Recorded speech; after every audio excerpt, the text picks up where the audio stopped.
Now, there's a huge showdown brewing over former Twitter CEO Jack Dorsey's claim. In a stunning allegation, Dorsey claimed that he received many requests from government when he was CEO.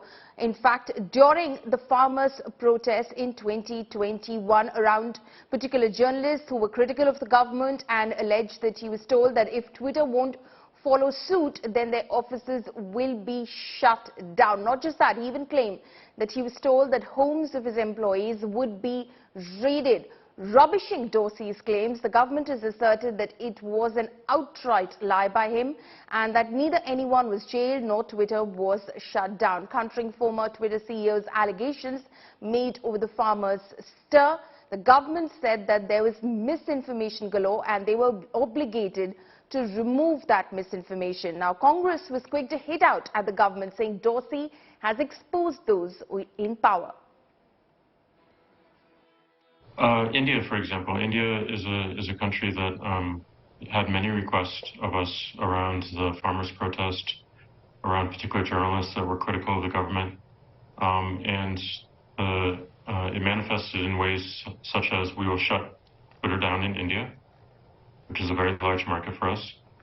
We will raid the homes of your employees, which they did. We will shut down your offices if you don't follow suit. And this is India, a democratic country. I have already tweeted early morning on this statement by Jack Dorsey. Jack Dorsey was the CEO of Twitter during a very, very dubious period in Twitter's history. What he has said is an outright lie, and I have said that publicly, and I'm reiterating it again. Twitter is a company that believed that it was not necessary for it to comply with Indian law. It believed that it did not have to comply with Indian law and made up its rules as it went along.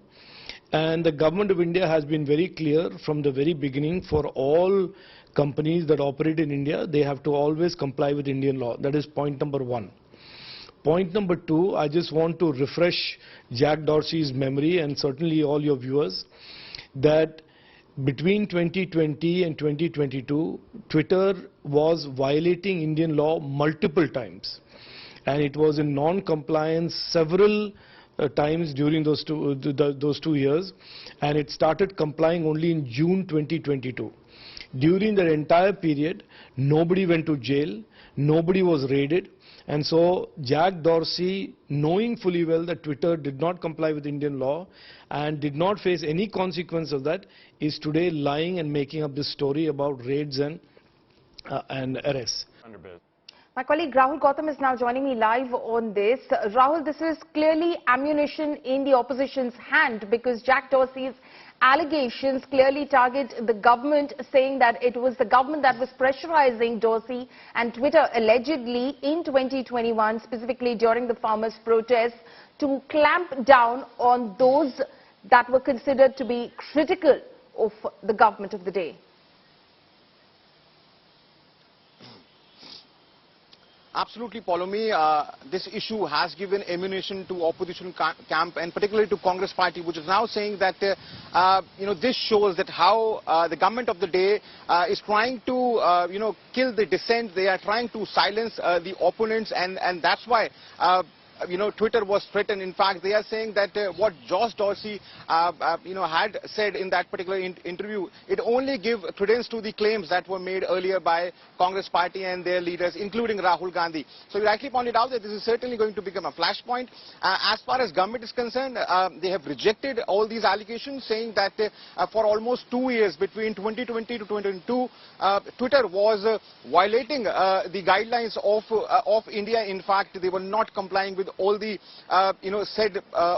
laid guidelines and laws, and therefore it was only in June 2022 the government was forced to act on all those violations. In fact, they also said that not a single person was arrested as claimed by Jack Dorsey, and nobody was raided. In fact, Twitter was also not shut down. So obviously they are rejecting all the allegations, but at around 11 a.m. Congress spokesperson Supriya Shrinet, who is also head of social media, she is going to address a press conference on behalf of Congress party, and you can expect that she will be launching attack on government as far as this issue is concerned. Okay, Rahul, stay on with us.